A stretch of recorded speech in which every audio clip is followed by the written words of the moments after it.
This Bhuna Curry Kit is all about whole roasted spices in a beautiful aromatic sauce. I've made it really easy for you by including all the spices that you need. Just grab the fresh ingredients and then we can get cooking.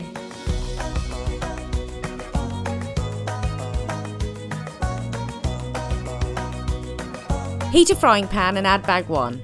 Keep the spices moving for a minute or two until they go a shade darker. Then empty the spices into a bowl and let them cool before grinding them to a fine powder, then leaving them to one side.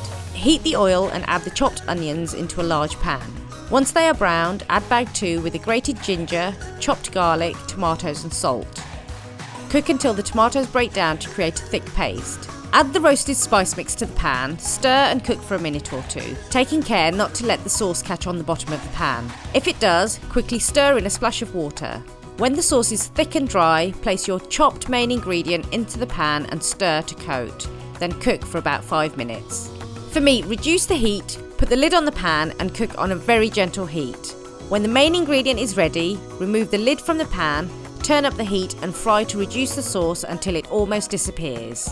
Finish with a sprinkle of garam masala from bag 3 and a handful of chopped fresh coriander.